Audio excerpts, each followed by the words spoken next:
Good afternoon, everybody. My name is Tom Banchoff. I'm director of the Berkley Center for Religion, Peace, and World Affairs here at Georgetown. And we're delighted at the center to be co-sponsors of this event along with the Office of the President. And on behalf of my colleague John Berkley, I'm especially delighted to be able to welcome you to our keynote address by Father Brian Hare on the topic Pacem and Terris, its role in Catholic social teaching and its impact on world politics.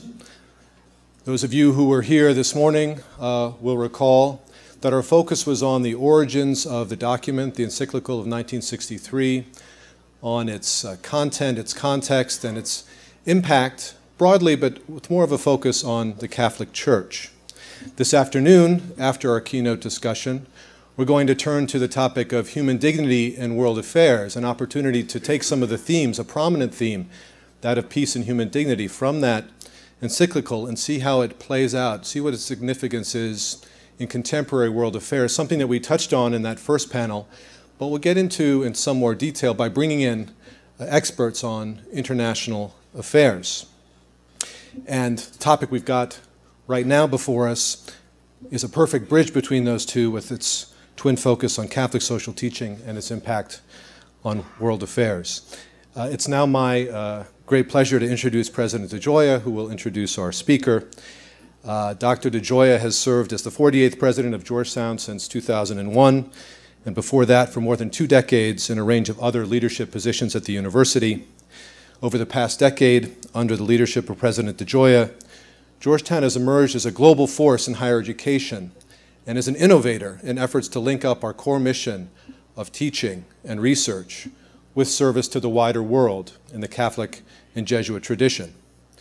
Dr. DeGioia addresses broader issues in higher education as chair of the board of directors of the Forum for the Future of Higher Education and as a member of the board of directors for the Association of Jesuit Colleges and Universities, among many other leadership roles that link our great university with the wider world. Ladies and gentlemen, please join me in welcoming President Jack DeGioia.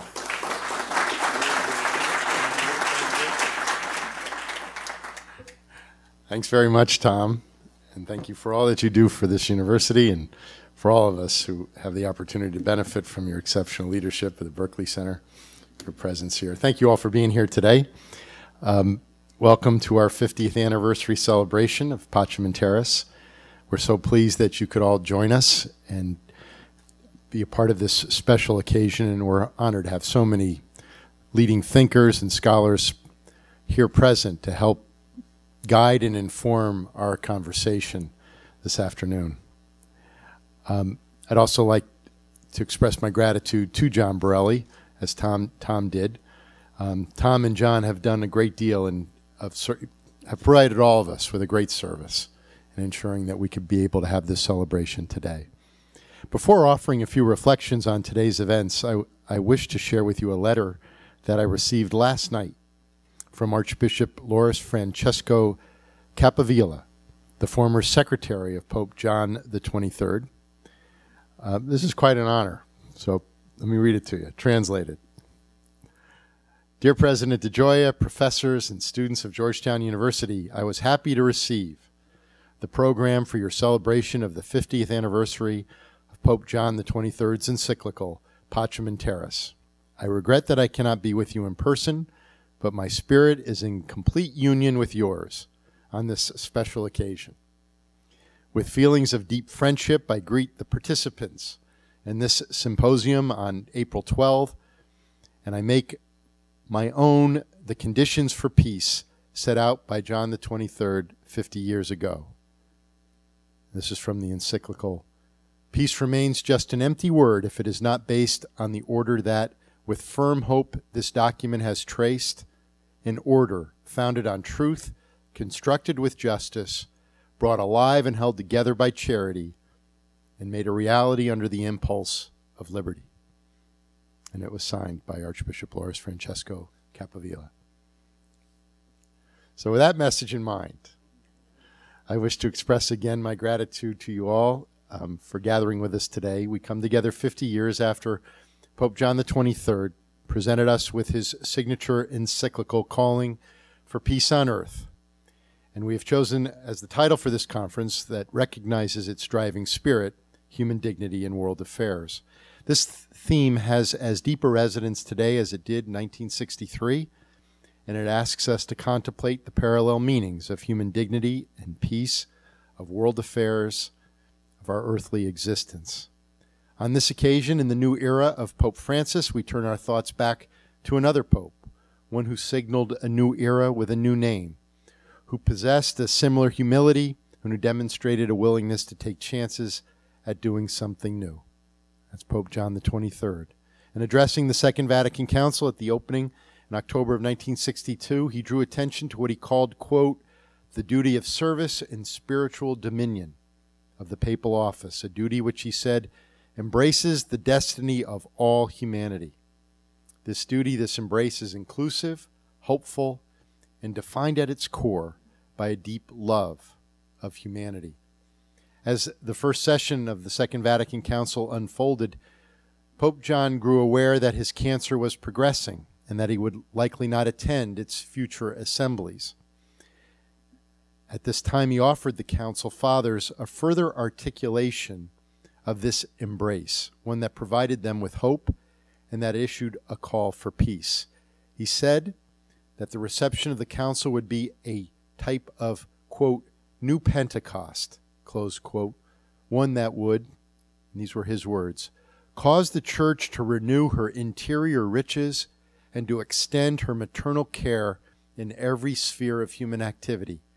It will be a new advance of the kingdom of Christ in the world, an elevated and persuasive reaffirmation of, among other hopes, the peace promised on earth to men of goodwill in accordance with God's good pleasure. With these words, the first session of the council drew to a close, and then 4 months later, with his illness worsening and in a world still only partially aware of how close it had come to nuclear war, Pope John issued what we now recognize as his signature encyclical Pacem and Terris, and in it he offered guidance on human destiny, human activity, and above all, human dignity and peace on earth. And these are the topics that we celebrate today. Our understanding of these topics is ever evolving, ever deepening, as evidenced by our presentations and conversations here earlier today and as will unfold now this afternoon. Here at Georgetown, 10 years ago, we launched a lecture series in 2003 as part of this ongoing discussion. And we had the privilege then, 10 years ago, of hearing from our keynote speaker this afternoon, Father Brian Hare, who offered then a Pacem and Terris lecture. Father Hare has long been involved in both the scholarship and public discourse on peace and world affairs. He was instrumental in the U.S. Conference of Catholic Bishops' historic pastoral letter, The Challenge of Peace, God's Promise and Our Response, which was published 20 years ago this May. For over 40 years, he has been among the most distinguished and effective Catholic voices in the American public square. He currently serves as Secretary of Health and Human Services for the Archdiocese of Boston, where he was ordained a priest 47 years ago. He's also a professor of the practice and religion in public life at Harvard's Kennedy School of Government. He has served as director of the Office of International Affairs and Secretary for Social and Political Affairs for the U.S. Catholic Conference of Bishops. He's been a counselor at Catholic Relief Services. He was president of Catholic Charities USA. We're also privileged to call him a dear friend of Georgetown here on the Hilltop. He served as a member of our faculty from 1984 to 1992, returned to the faculty while he was president of Catholic Charities USA, served as a member of our board of directors for many years. Personally, he was on my dissertation committee. I can't tell you what an honor it is to introduce to you, to give our keynote address in this Pacem and Terris event, Father Brian Hare.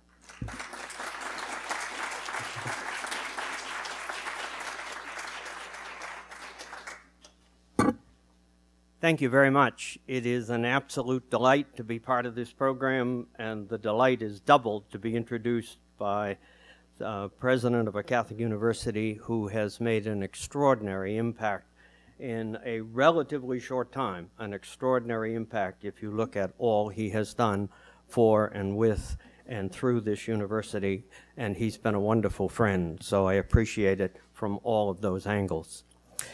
I appreciate the opportunity to be part of this conference because it is always a pleasure to come to Georgetown, and secondly, because this encyclical was published when I was a seminarian, and at that time, the power of this document struck me as no other church teaching has. I was not surprised to hear this morning that it is the most cited encyclical of the encyclical tradition, because even at that time, immediately, you could feel the way in which the wider secular world took an interest in a document of the Roman Catholic Church. Other documents contained powerful principles and guides for those of us within the Church, but this document attracted the attention across the political and secular spectrum. Indeed, while I cannot footnote it, the oral tradition in Boston always told us that it happened that in May of 1963, John F. Kennedy was giving the commencement address at Boston College. And the oral tradition in Boston is that when Kennedy read this encyclical, which he did, he threw away his speech and talked on the encyclical and what it meant for him to be a Catholic. His copy of the encyclical, I was told only this past week, is on file at the Kennedy Library in Boston, his personal copy of it. So all of that says that the opportunity to speak about this and to be part of a conference where it was so fulsomely examined this morning is a great privilege. What I propose to do in a fairly limited time, because we want to leave time for questions, both for the questions raised this morning and in my talk. What I propose to do is first to locate Pacem and Terris within what I'll call the Catholic social tradition. Secondly, I want to argue that we should join this encyclical with other documents. It's a little different tone than Professor Maloney, but I actually think that joining the encyclical in the wider tradition is, in fact, the way to keep it alive in its most fulsome fashion. And then thirdly, I'll use a set of illustrative issues to demonstrate how I think the teaching of the letter today structures the Catholic tradition in very specific ways. We often talk about Catholic social teaching as the guide for the Church and Catholics in the public arena. My own sense is that that's entirely accurate, but I also believe that it is wise to talk about the Catholic social tradition as the wider framework within which two kinds of documents surface. There is the encyclical tradition, which Pacem and Terris, as we have heard, and I will continue the discussion, Pacem and Terris belongs in the encyclical tradition. There is another theme in the Catholic social tradition, and that is not so much how the Church deals with social, political, and economic issues. It is the theme of the role of the Church in the world. That theme is found in Augustine, in the City of God. That theme is found particularly in the writings of the Jesuits and Dominicans of France and Belgium in the 1940s and 50s. And that theme crystallizes in contemporary form in the document Gaudium et Spes of Vatican II. I want to argue that there are four distinct documents in the last 50 years that shape the Catholic tradition. The first being Pacem and Terris, the second being Dignitatis Humani, the document on religious liberty of Vatican II, the third being Gaudium et Spes, the pastoral constitution on the Church in the modern world, and the fourth being John Paul II's document Centesimus Annus. Now, while I locate Pacem and Terris in a longer and wider tradition, I fully agree with the arguments that were made this morning that this text is a pivotal text. It is a pivotal text in the encyclical tradition. It makes a break, to some degree, in its style and its substance with previous documents. But at the same time, it builds on previous documents. For example, the substantial teaching on human rights, which I think there's no question Pacem and Terris raised to a different level, If you look at the footnotes of the encyclical, the footnotes are Pius XII. And so it is different than Pius XII. It is not totally divorced from him. And while Pacem and Terris belongs squarely in the encyclical tradition, I think it is important to discuss its impact in terms of the way it led to other documents in the tradition. The contribution of Pacem and Terris, I think, is threefold. There's a substantive contribution, a contribution in style, and a contribution in structure. The character of the text is that it is rooted firmly in the thematic idea of this commemorative conference, the dignity of the human person. It is the cornerstone of Catholic social teaching. It had been the cornerstone, but John the 23rd took that idea and built it into a larger architecture.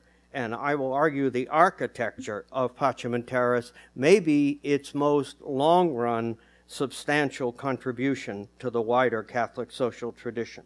So beginning with the dignity of the human person, which then takes shape in a body of rights and duties, and which is affirmed in the classical Catholic notion that we are social by nature, not by choice, and therefore the wider social structure of the teaching then begins to take shape. It is the architectural quality of Pacem and Terris, the way it begins with the person and frames an argument that encompasses all of humanity while distinguishing different levels of the human. It is that I think is its distinctive contribution along with its substantive doctrine. But it is a matter of substance, style, and structure that Pacem and Terris brings to the Catholic social tradition. At the substantive level, as you've heard this morning, and I simply will not want to repeat, but at the substantive level, look at three issues that you find in the encyclical letter. First, the teaching on human rights. Secondly, the teaching on war and peace. Thirdly, the teaching on the international system, as political scientists would call it, particularly focusing on international organization. Now, I would argue you can find treatment of all three of those issues prior to Pacem and Terris. It is also true, I think, that Pacem and Terris is a pivotal document that while those three issues had been treated previously, after Pacem and Terris, there's a new context in which each one of the three of them is to be addressed. Beyond those substantive contributions, there was about Pacem and Terris a difference in style. Now, the word style, particularly in an academic setting, isn't always complimentary. To say that he's got a great style may mean he's got no substance. And so that has been known to happen. But at the same time, as we have seen with Francis as our Pope, and as the world saw in John the 23rd in his day, style sometimes conveys substance. The way a person carries an office, the way a person works from a traditional office but reshapes it. All of that is not a small contribution. The style of Pacem and Terris was one of its distinctive characteristics. I would describe that style particularly as a positive, confident engagement with modernity, a positive, confident engagement with both the intellectual meaning of modernity and the political meaning of it. There is about this encyclical, even though it depends on earlier documents, there is, I think, a decisive difference between the atmosphere of this document and the atmosphere conveyed by previous church teaching, particularly if you go back to the middle of the 19th century. The atmosphere from then on up through a good part of the 20th century. The atmosphere, while we taught an ethic that sought to shape the world, there was a sense in which the church was separate from it all. In a sense, the judge on the hill of the rest of humanity, and a way in which there was a lot more speaking to the world than there was a sense that you could learn from the world. This positive engagement with modernity, about which I use the term style, this positive engagement with modernity was not insignificant, I think, in the attractiveness the document had for the wider secular arena. Indeed, I think that is one of the ways in which it prepared the way for Gaudium et Spes. You will remember in the opening chapters of Gaudium et Spes, the council says the way the church should manifest its love for the world is to engage it in dialogue. And there is an atmosphere about both Gaudium et Spes, but also founded first in Pacem and Terris. There's an atmosphere that I find best described as confident modesty. That is to say, a confidence that the church has something to teach the world, that we are not without a wisdom that the world could benefit from, but an equally powerful sense that we have a good deal to learn from the world. And confident modesty, I think, was part and parcel of what one found in Pacem and Terris and then found in Gaudium et Spes. Now, there is another aspect of the style of the encyclical that I always found interesting.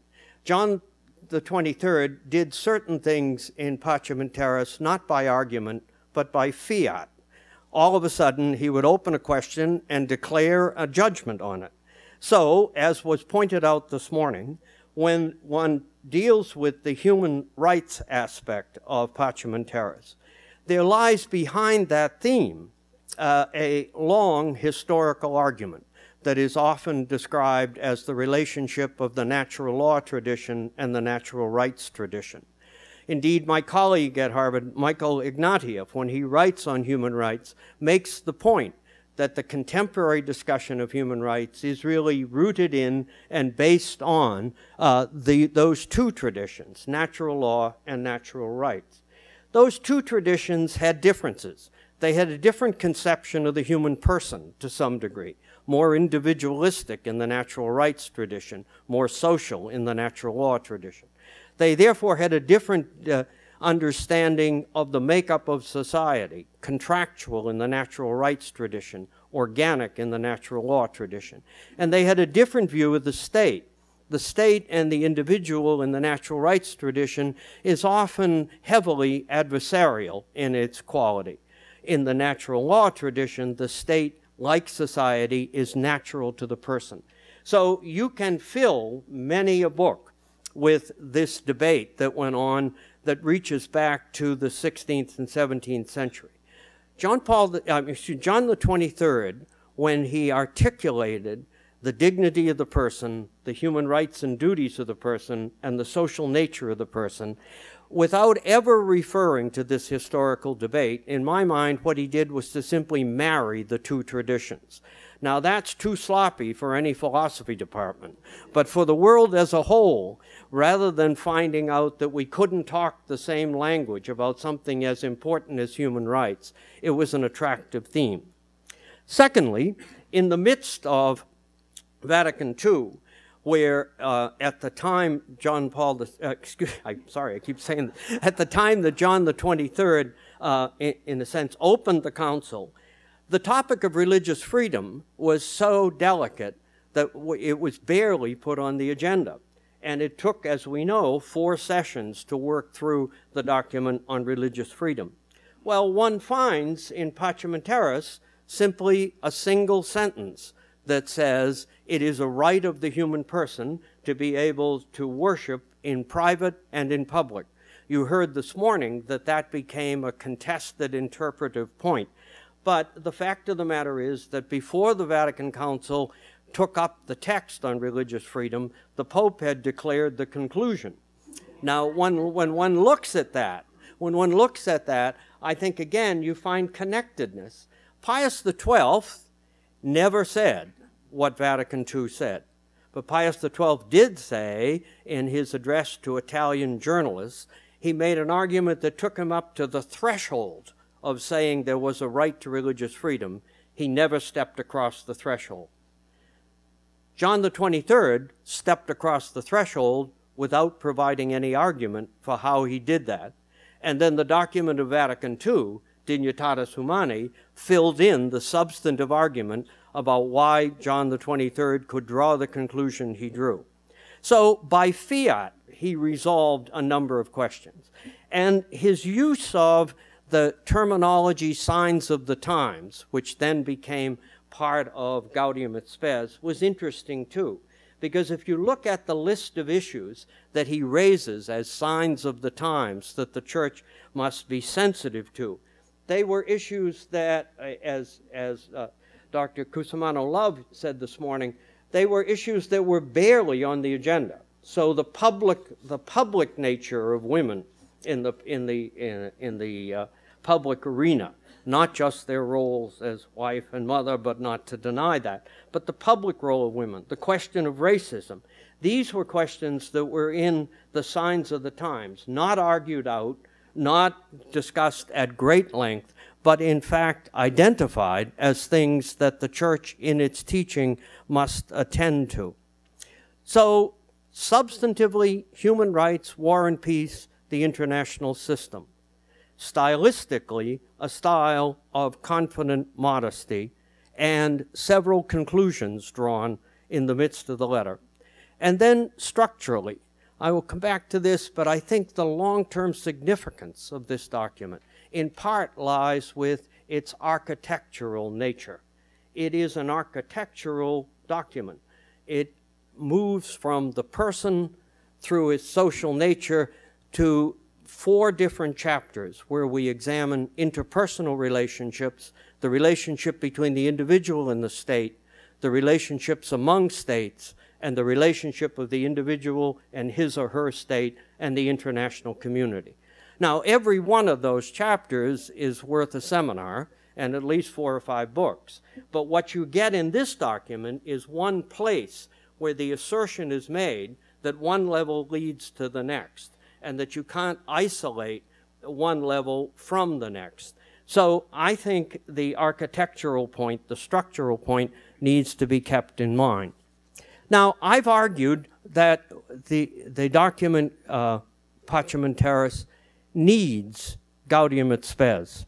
What do I mean by that?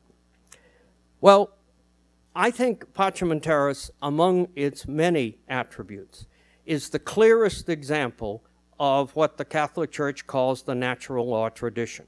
It is the clearest statement in summary form of what the natural law philosophy, ancient as it is, predating Christianity, being taken up and modified by Christianity.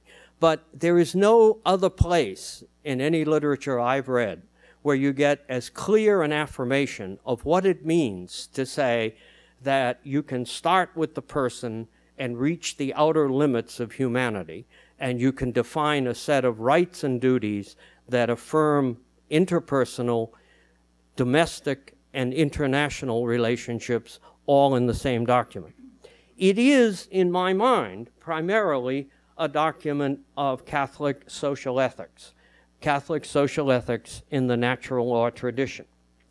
What Pacem and Terris does not do, and indeed none of the encyclicals do, is to provide the ecclesiological foundation that undergirds the Catholic social tradition. And that is precisely what I think was the significant contribution of Gaudium et Spes. You can feel the style change when you move from Pacem and Terris to Gaudium et Spes. Pacem and Terris is philosophical in tone, as a natural law document would be. It's a structured ethic which applies across a range of issues. Gaudium et Spes is theological, ecclesiological, Christological, and it takes up questions about why the church is in the public arena, what the place of the church is in the public arena. Now, these sound like tactical issues, but in fact, the theological fabric of Gaudium et Spes, the reason it is such a great contribution to the wider encyclical tradition is that it eliminates what often faced people who spent their life on the social tradition. Often they felt they were at the edge of the church's life. Often the idea was the church was sacramental and scriptural, but the social part was for extra credit. It was if you were interested in those kinds of things. The labor priests spent their life justifying their existence while they tried to teach the social teaching. You cannot do that after Gaudium et Spes. After Gaudium et Spes, to be Catholic is to be scriptural, sacramental, and social. And the social is brought into the center of the church's life. Moreover, a question that came up this morning, as I listened this morning, also has always struck me about what Gaudium et Spes does for you. It helps John the 23rd, not that he needed any help, but in retrospect, it helps John the 23rd to deal with what I'll call his friendly critics. He had maybe hostile critics. Professor Maloney tends to know those well. But here in the United States, he had friendly critics. There were three who commented on the letter that were friendly critics. They were Paul Ramsey, John Courtney Murray, and Reinhold Niebuhr. Each one of them began by affirming what a powerful document this was, what a great human voice it was. Right? But all three of them brought a kind of moderate realist critique to the document. Namely, as Ramsey put it, this document deals with human affairs at every level in a great human fashion, but it never deals with power. It never deals with power in human relationships. And as Reinhold Niebuhr put it, it didn't deal with sin. Now that is not surprising, but you cannot no longer say that the Catholic social tradition doesn't deal with power and sin when you've read Gaudium et Spes. That theological statement, in a sense, fills in a fabric of theological grounding, of moderate realism, if you will, and then the ethic of Pacem and Terris, in a sense, is protected from that kind of critique. So I think Gaudium et Spes complements Pacem and Terris. Now let me move on to a series of issues that are meant to be illustrative and not demonstrative. That is to say, I think these indicate how the teaching of Pacem and Terris, as it is connected to other texts, help the church today to address central issues. Now, I've talked about the architecture of the document. What do I mean by it? Well, it is the way in which human dignity is connected to rights and duties, is then connected to the social nature of the person. Secondly, the social nature of the person, as I said, is then played out in such a way that the fabric of social relationships extends across the globe. And that statement about the social nature of the person is a counterpoint to a highly individualistic interpretation that one finds at times in the liberal tradition, and it is a counterpoint to the realist affirmation that, in fact, when you move beyond the borders of a domestic society and deal with international relations, the possibility of ethics, the possibility of fostering human relationships in peace and justice declines dramatically. There's no question there is truth in that affirmation. There's no question that the liberal tradition has helped the Catholic tradition emphasize the significance of the individual. But the social fabric of Pacem and Terris allows you to deal in dialogue with liberalism domestically and realism internationally in a way that is a distinctive contribution to the wider social tradition. In a domestic setting, Pacem and Terris reaffirms earlier themes in the social tradition and develops what I would call the distinctive Catholic view of an activist but limited state, a state that has distinct moral responsibilities and is not simply a policeman state, and at the same time, a state that, unlike earlier interpretations of Catholic thought, in its most organic fashion, a state that has limits set on it, set by Constitution, as John the 23rd indicated, set by human rights, as Pacem and Terris indicate. So constitutionality and the human rights of the person set limits on the domestic state in a way that the earlier teaching did not indicate. John Courtney Murray indicated that that move was central to developing the teaching on religious liberty.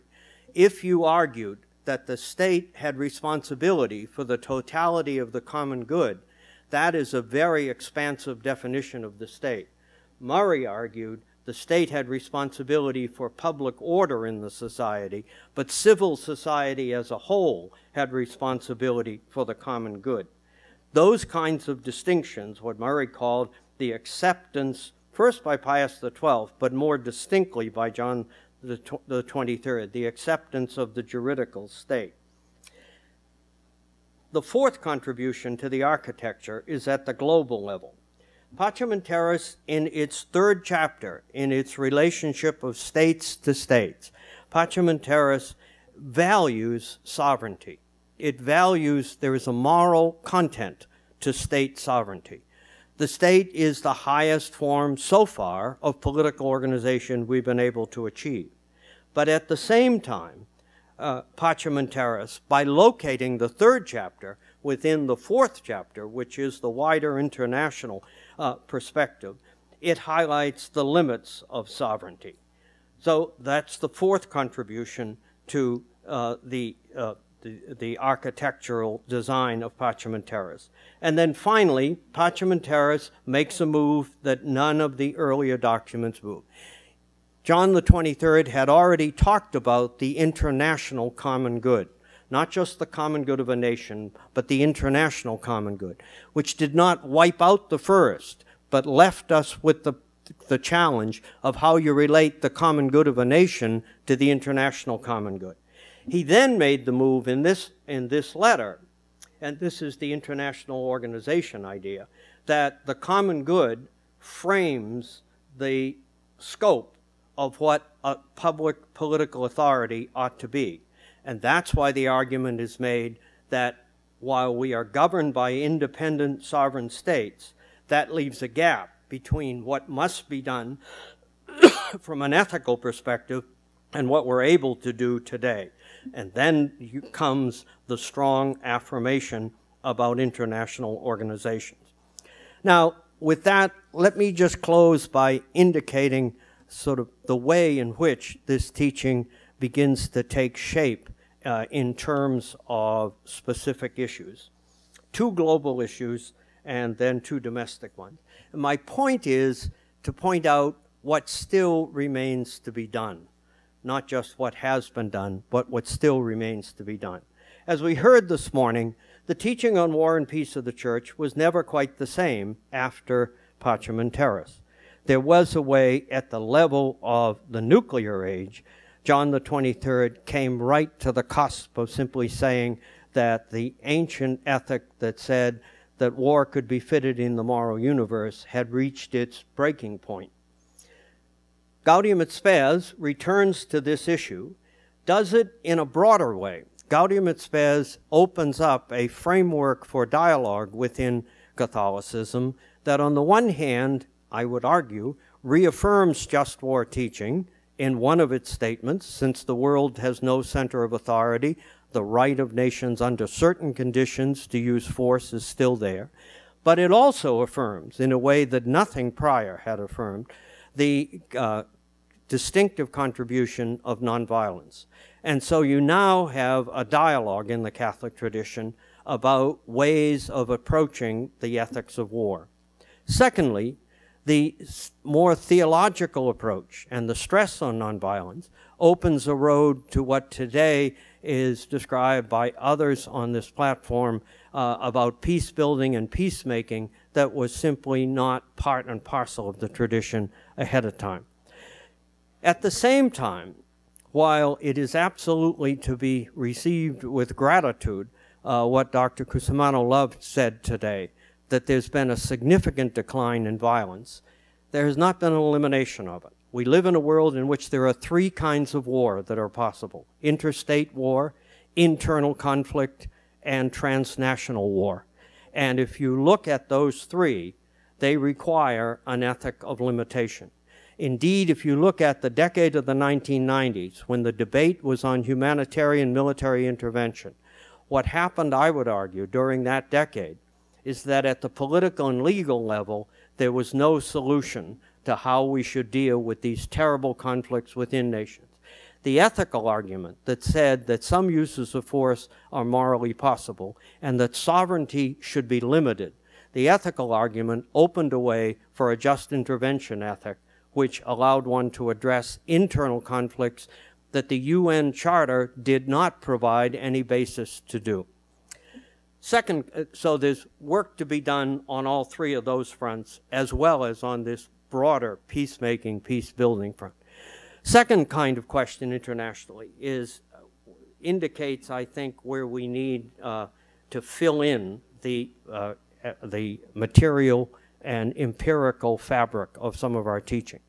The Pontifical Commission on Justice and Peace issued a document some months ago in the midst of the financial crisis, arguing precisely that you needed an international authority to deal with questions like the financial questions that almost brought nations to their knees.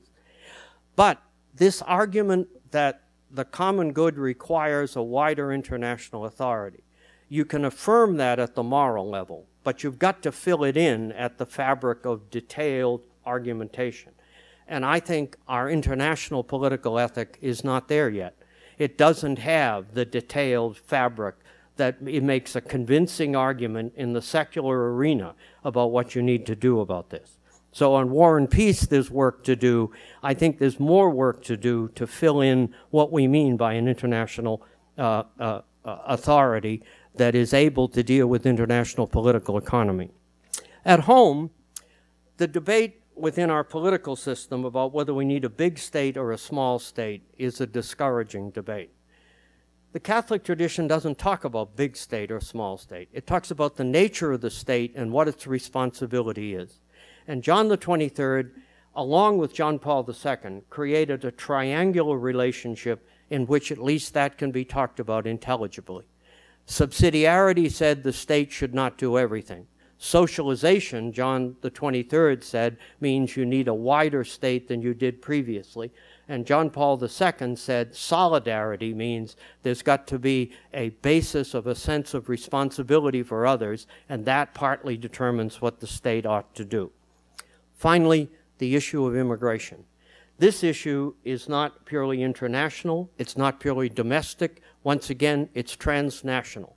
But as this issue emerges in this country, the legacy of Pacem and Terris and the legacy of the social teaching, but also the legacy of the Catholic institutional presence in this society can be called into play.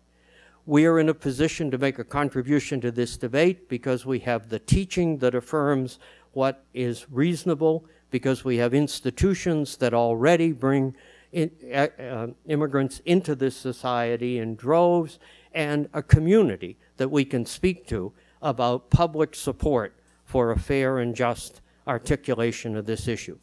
Pacem and Terris didn't cover all of these issues in final form, but they covered each of them in such a way that they leave us a legacy to build upon. Thank you.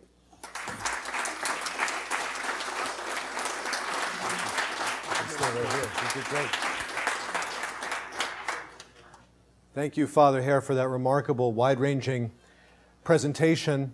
Really complemented our discussion this morning of the detailed origins of the encyclical and some of its impact within the Church. What you've done, among other things, is place the encyclical within a wider tradition, what you call the Catholic social tradition, reminding us that there were seeds of some of these ideas in previous eras, and also pointing to some of the gaps that exist now. We've got about a half an hour for conversation. I thought, though, I'd take the privilege of posing the first question, and it's about how the world of 1963 is or is not different from today. It's implicit, of course, in the last part of your talk, where you mentioned contemporary challenges, that there have been important evolutions. In one way, it was a very prescient document. The word interdependence shows up there in 1963, so there's already a sense of globalization, something that we would recognize as something new. But I would posit another dramatic development since then, which is the emergence of religion as a salient force in politics, domestically, internationally, and the challenge of interreligious dialogue that has emerged as part of that context. Could you say a little bit about how you see this Catholic social tradition and its evolution since the Council, since Pacem and Terris, intersecting with the imperative of rethinking relations among and across religious traditions? Well, first of all, there is the long story, you'll be glad you won't get, the long story of the role of religion in the understanding of world politics. My interpretation of that is that Westphalia was decisive. The Westphalian Treaty in the 17th century that ended the religious wars did three things. It established the sovereign state as the basis of world politics. It established the principle of non-intervention as virtually an absolute principle. That's what bedeviled us in the 90s. And it decisively, I think, sought to secularize world politics. And my guess is if I'd been around after the wars of religion, I would have wanted a secularized world politics. But however it was, they were definitively successful. Take any standard anthology of world politics and look at the index and look at religion. You might get one page, you might get 5, you won't get a chapter in the standard text up until the last 20 years. In the last 20 years, there's been an evolution on that question. And the evolution emerges not primarily out of new insights. It emerges out of facts. When people can no longer interpret what's happening in Latin America if you don't understand the Catholic Church, when they can't interpret how a peaceful transition in South Africa was possible without Bishop Tutu, when they can't interpret the role of a Polish Pope and solidarity and its part in ending the Cold War. All of a sudden, somebody says you can't treat religion as a black box any longer. It's got to, you don't have to be religious. You just have to know that to understand the world, you've got to understand politics, economics, law, strategy, and religion. Now, once that happens, then there's a place in the equation for religion. Then the question is how you fill it in. And at this point, you move to the interreligious dialogue, because the way, if you look at the literature today, which has changed on this question, political scientists who say, I've got to understand this, basically want to treat religion functionally. They want to ask, what role does it play? How does it connect to the other factors? That's not bad, but it's incomplete, because unless you understand, have some people who understand in depth the fabric of these religious traditions, you're not going to get a good functional description of how they work in a way you will understand fully. It's the old debate in foreign policy between the global systemic thinkers, the Kissingers, the Brzezinskis, and then the regional specialists, the people who say, I know the language, I know the culture, and that's why you shouldn't have gone into Vietnam. And therefore, the systemic thinkers, without the regional thinkers, can't get at the depth. It's at the systemic level that we need to fight for the place for religion. It's at the in-depth level we've got to bring in the specialists, and then interreligious dialogue helps shape how you deal with the functional part. Thank you. Up here, and we have a mic. I'd ask you to please stand and briefly introduce yourself before you pose your question. I'm Amy Ullman. I'm here at the law school.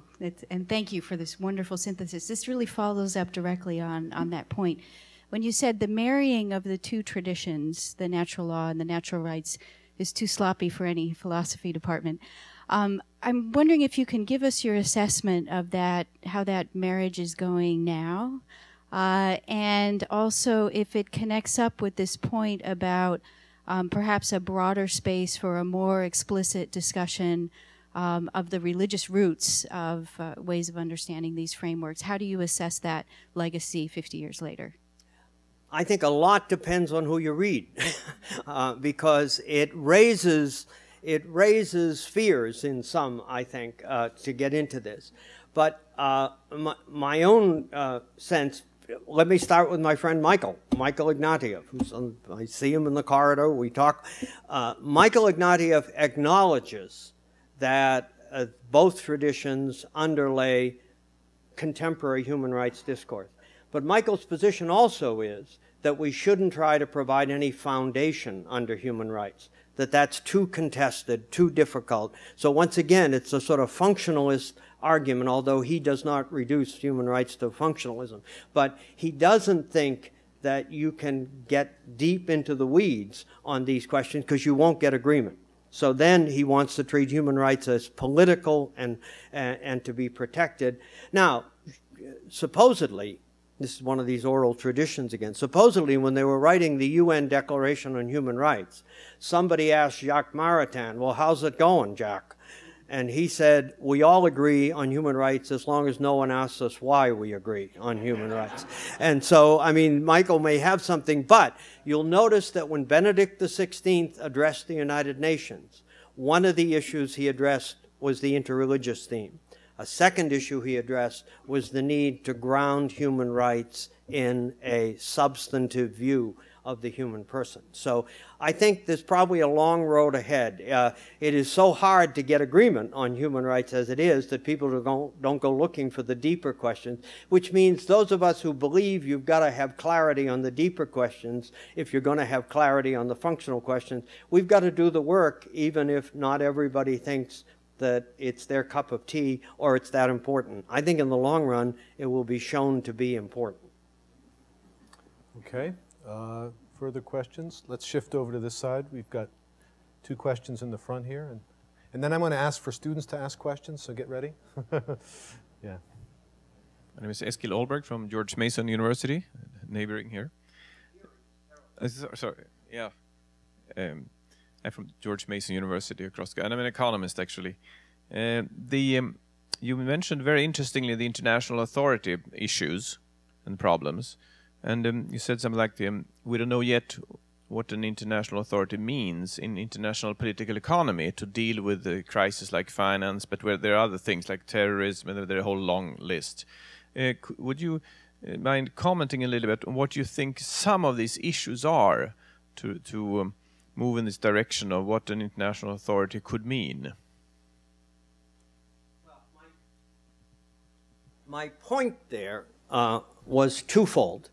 One point was, and to some degree it reflects what Dr. Cusimano-Love indicated this morning, in Pacem and Terris, in quite good organic fashion, they distinguish the state and then international organizations, but then they call for intermediary groups that would grow up between them. Now, since Pacem and Terris was written, there's a whole body of international relations theory on regimes. Regimes don't cover everybody. They cover interested groups of states who form together in terms of rules, practices, expectations, and that can work for this group here and it can work for this group over here. It is not systemic necessarily, the regimes, although some regimes aspire to be systemic. The non-proliferation regime aspires to be systemic, but then you have nuclear-free zones, which are smaller entities. So I think on the one hand, an organic view would say you don't want to simply go from the individual state to some consolidated international political authority. Indeed, Pacem and Terris says that won't work because it only could work that way if you imposed it. So the organic sliding rule between the state and the system is one thing. My second point in raising that, and I didn't feel I made it well, is what needs to be done. International political economy, I say this as somebody who consumes the literature but doesn't produce any of it. So international political economy is vastly more complicated today than it was at the time that John the 23rd made an advance by simply talking about interdependence and by talking about decolonization and the road ahead. So now we have a very, very complex system. I remember being on a panel with I can't think of his first name, Sanger, New York Times reporter at BC, on globalization. And his comment about globalization was, you know, he said, I fear the guy with the red suspenders. The red suspenders is a 29-year-old on Wall Street that can move billions of dollars out of a country with the flick of a computer tab. That kind of reality was not true at John the 23rd's time. So we've got a much more complicated arena in international political economy, and I'm not positive that the categories of the social teaching are up to it at the present time. Indeed, let me make my point. Look at how we develop categories on the use of force, direct and indirect, intentionality, along with proportionality. A whole set of categories that allow you to deal with, I think, those three levels of war that are permissible. Look at what we do with bioethics, how complicated the grid is that we use in determining bioethics. I do not think we've got a fabric of detailed categories that are up to dealing with international financial markets today. You can speak in broad terms that you don't think the world is fair. That's right.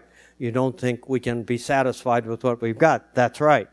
But the need to press this argument into the political economy community in the way we can do it on the ethics of force and bioethics is not there yet. So that clearly is a subject for this kind of institution and many like it. John Carr? Brian, you referenced that John the 23rd used the phrase "signs of the times," which then was picked up. One of the signs of the time for us is the deep polarization in our church and deep divisions in our community of faith. To use your categories, on substance, on style, on priorities. The papal office is supposed to be the source of unity. Encyclicals are supposed to be the expression of that unity. Looking back at Pacem and Terris and Gaudium et Spes, what do you think they have to offer today in terms of overcoming that polarization and those divisions? And what advice do you have for the new Francis in doing that? I'm sure he's dying to hear it.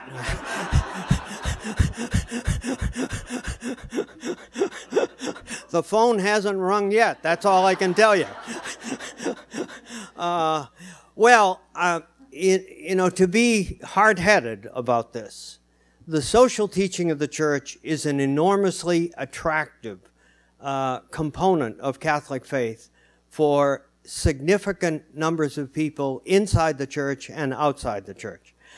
Basically, the faculty at the Kennedy School doesn't look like an RCIA class, So the point is that the attention that the Catholicism gets, except when we elect a pope. I mean, I've been stopped by everybody from the dean through Joe Nye, through others saying, what is this guy like? So that attracts attention, but it's passing. What the attention is in the substantive content of the social teaching, that reaches beyond the boundaries of the Church and interests people, as long as you can stay empirically sophisticated as well as morally insightful. And that's my problem with the IPE. I'm not terribly sure we're there. But that's the first thing.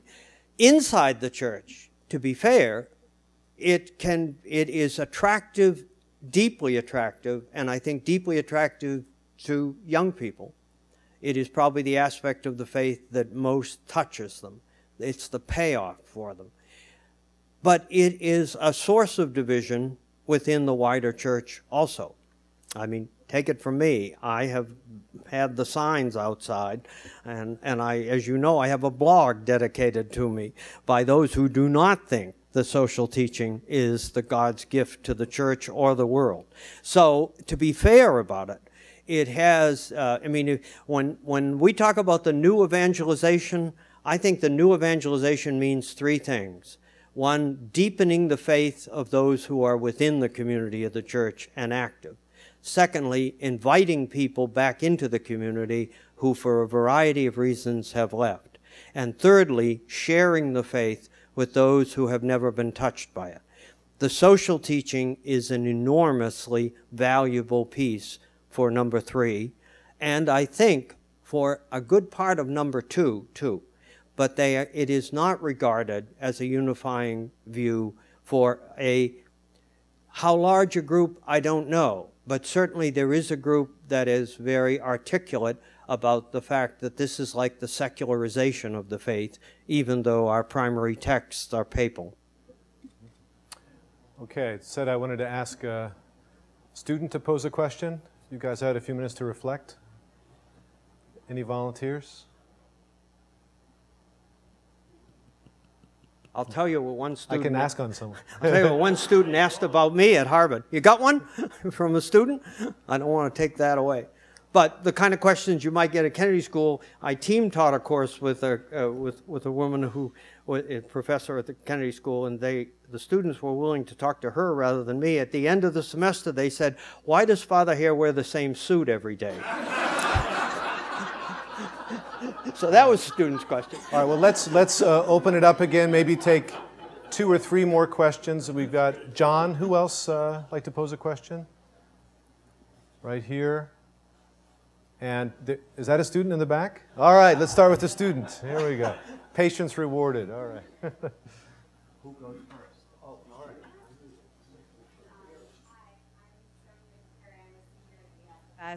About to graduate, and you discussed 3 types of wars based on who was involved. But since this document was written right after the Cuban Missile Crisis, and now we are entering into this new potential North Korea conflict, what would be your commentary on nuclear war today and the relationship with the document?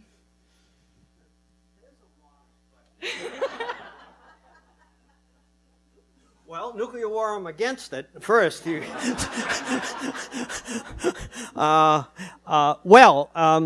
you know, to some degree, Marianne's comments this morning were so helpful because it is true that there's decreasing great power conflict and decreasing violence in many different ways. But there are some very, very crucial exceptions to that. And 2 things about the nuclear question. When John the 23rd wrote, the nuclear question was the center of world politics.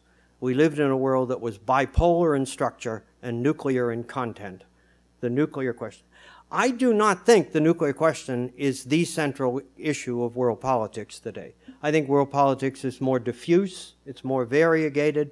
It is not, I mean, partly because the danger posed by it, which is real, is not the danger of 1963. We are not talking about the possibility of an exchange of 20,000 nuclear weapons inside of an hour and millions of deaths. Thank God that's not there. But the center today is non-proliferation. The center today is non-proliferation. Because if proliferation occurs, it isn't that the people who don't have nuclear weapons are less moral, less intelligent than those of us who've had them for a long time. You just increase the chance of mistake, misjudgment, misescalation. All of that surfaces. So the North Korea case, the Iran case, it is not so much to pick on other countries. It is simply to state the fact that if North Korea establishes itself as a nuclear state, I think we'll be able to adjust to that. I think we will. But it will be a constant source of concern, a constant source of concern. Not so much for us, but for the South Koreans. I mean, that when anybody who's been to Seoul and knows that you can get to the dividing line in less than an hour understands that kind of danger. Secondly, there is the possibility of a resurgence of interest in nuclear weapons by other states. Now, part of the argument about the Non-Proliferation Treaty, I've always said the treaty needs to be politically persuasive, strategically effective, and morally fair. And it is an inherently discriminatory treaty. I think you can still make an argument, it's consequentialist in character, that supports the treaty.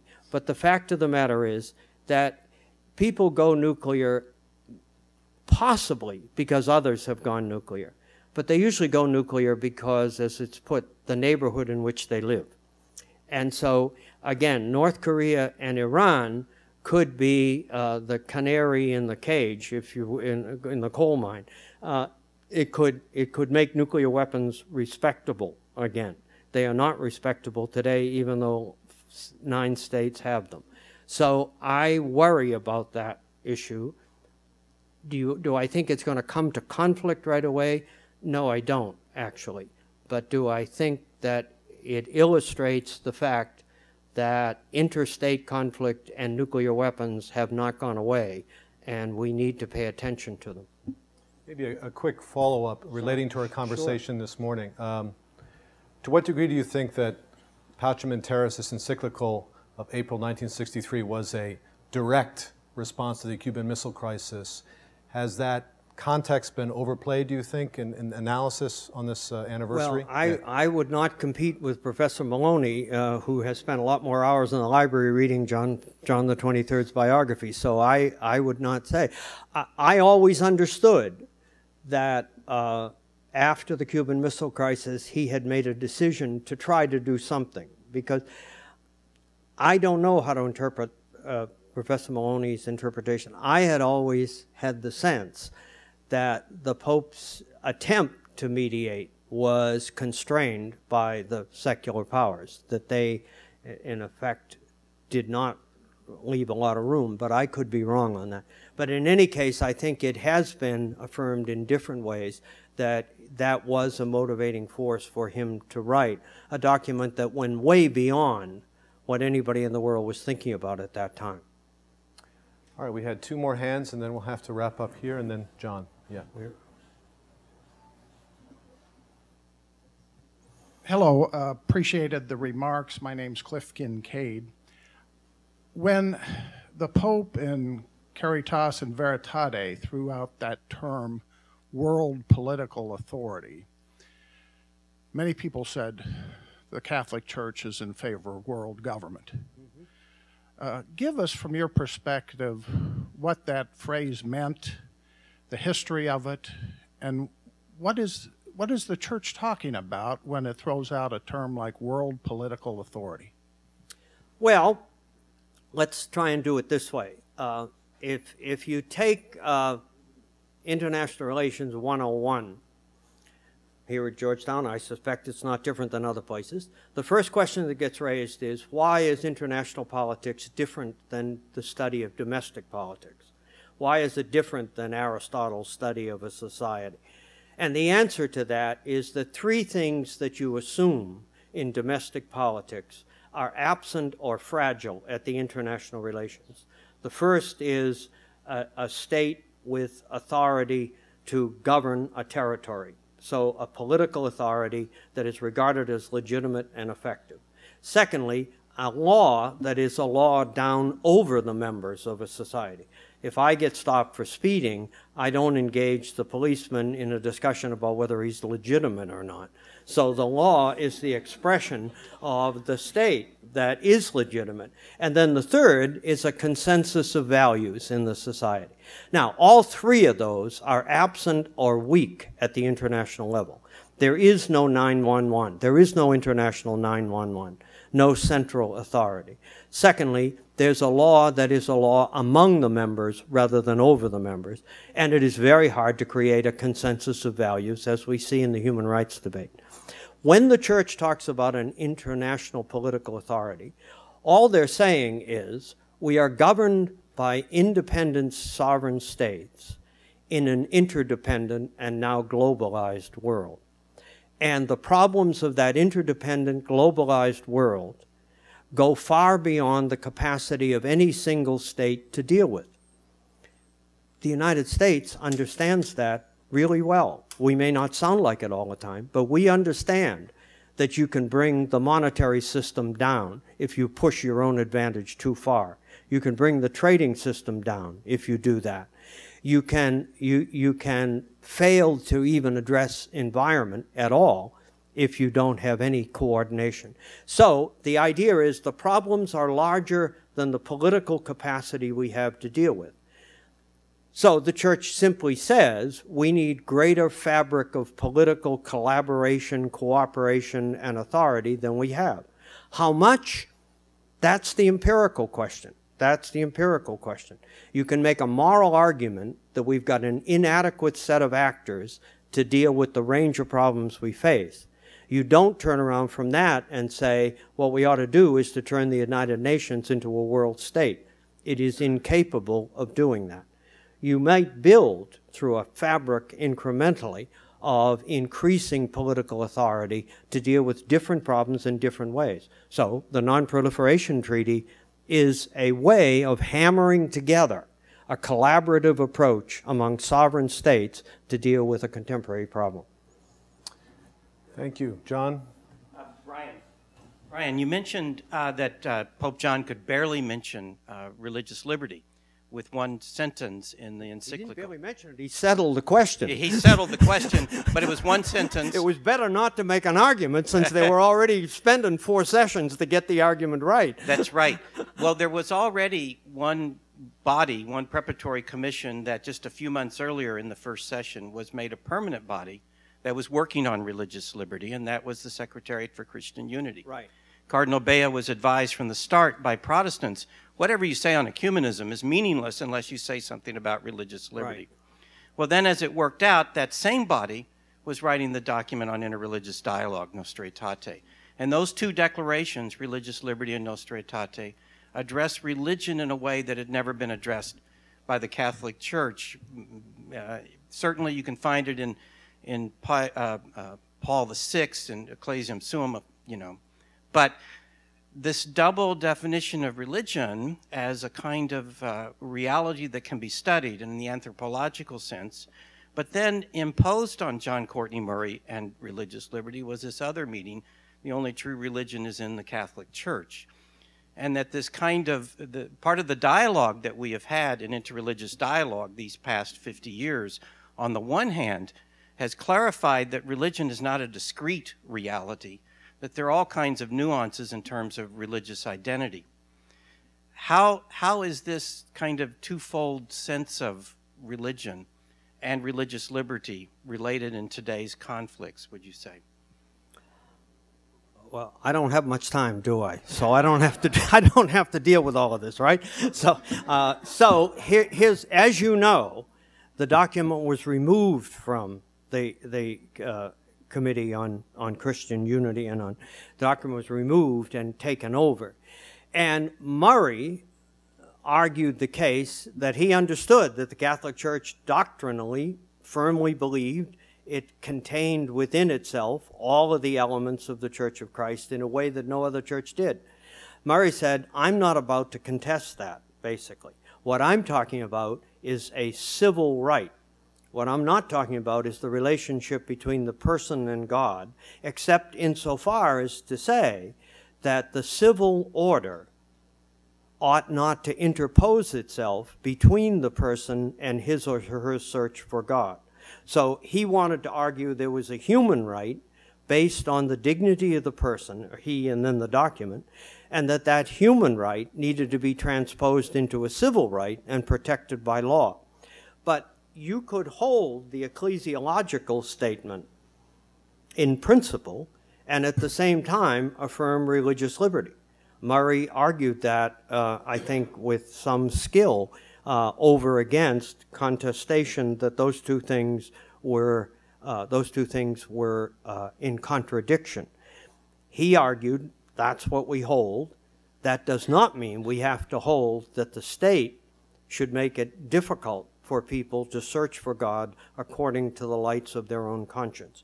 So that's a different, now, the question of then the study of religion is another question in itself, but I'll just duck that one. Well, thank you. In your talk and in the discussion, we've really been able to get a good sense of how the themes of the document fit together, how they fit into this wider tradition.